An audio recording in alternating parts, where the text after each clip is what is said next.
maintaining cleanliness, protecting the environment.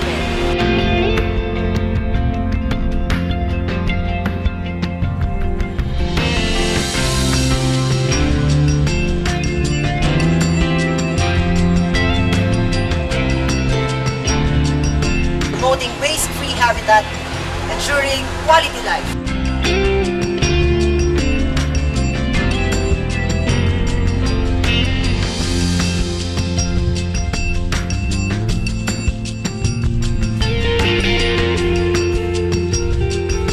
Improving waste management, saving Mother Earth.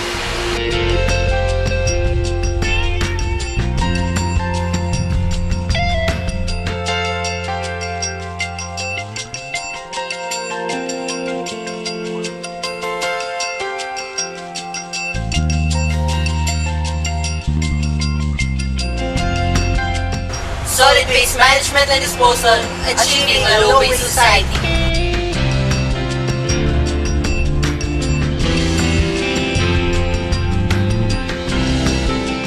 The Philippines is a country of 85 million people and encompasses 7,107 islands, though only about 2,000 are currently inhabited. With the rapidly growing population, solid waste has become a major problem. But how well do we know about solid waste management?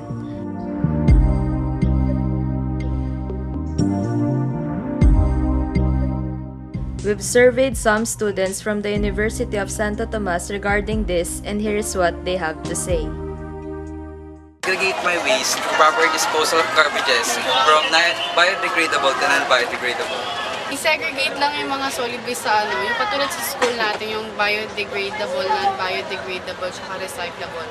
Proper waste management, yung pagsaseparate mo ng non-biodegradable sa biodegradable, tsaka yung hindi ka nagtatapon kung saan-saan lang ng mga basura. Hindi po kami gumagamit sa bahay ng styro o kahit anong form na naglalabas ng CFC. At home, we segregate our trash, and personally, if I have lots of paper, I keep them and use them as trash papers, and just like that. Solid waste. Katulad na sa mga nakalagay, mga basura na nakapaligid sa UST, nakalagay nga doon, recyclables, biodegradable, o non-recyclable. So, inaayos ko na lang kung saan ko siya itatapon. So, I usually manage my solid waste at home by recycling. Throw it in the trash can again. I make sure tinatapon ko yung mga napagkainan ko, and most especially kung merong segregation, doon sinusunod ko siya.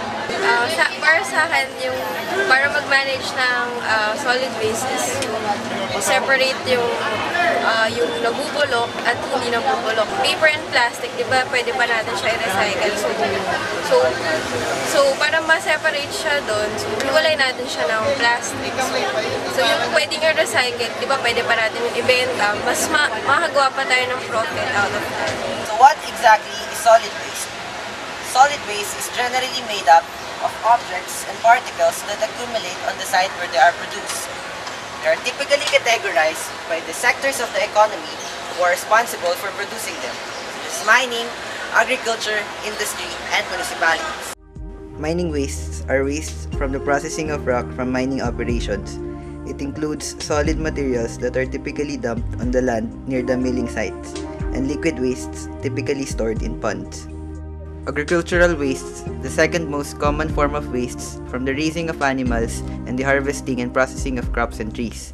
Associated with these kind of wastes are those from processing operations such as peelings, seeds, straws, stems, sludge, and other similar materials. Industrial solid wastes include a wide variety of materials such as demolition wastes, foundry sands, scraps from manufacturing processes, sludge, ash from combustion, and other similar materials. Lastly, we have the municipal solid wastes or MSW. These are consist of all the materials that people in a region no longer want because they are broken, spoiled, or have no further use. These include waste from households, commercial establishments, institutions, and some industrial sources in amounts to about 210 million metric tons per year.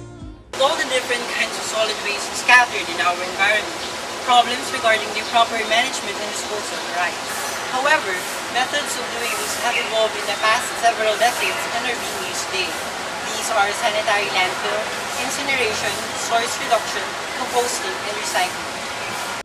But still, trade-offs and problems arise from the usage of these 5 techniques. That's why we consulted an expert from the Solid Waste Management Association of the Philippines to further our knowledge. Financially speaking, yung mga landfills, sabi nga, kalaki yan. Pag hindi tayo mitigate ng waste natin, in the future, mapupuno yan. At the best that we can do is that if we try to mitigate yung pagtapon natin ng basura, yung 15 years ng buhay ng landfill might increase to 50 years. Yung sa incineration, ang incineration naman kasi, it wasn't the problem until nagkaroon tayo ng Clean Air Act. So, nung na-enable yung IRR na Clean Air Act, sinabi, bawal na mag-incinerate. The thing is, may scare na if you burn plastics or yung mga hospital waste, yung mga infectious waste, some of the, yung nilalabas ng incinerated materials katulad ng dioxins, baka nga makasama sa environment. Source reduction, ang problema sa source reduction is the habit. Habit ng mga households. Ang pinakamalaking problema sa bulk ng waste ay hindi nangyaling sa mga factories, hindi nanggagaling sa mga companies, sa mga corporations, sa mga tindahan, sa mga malls. Bulk ng waste ay nanggagaling sa mga households, sa atin. So, yun, ang source reduction awareness, medyo malaki pa rin ang problema.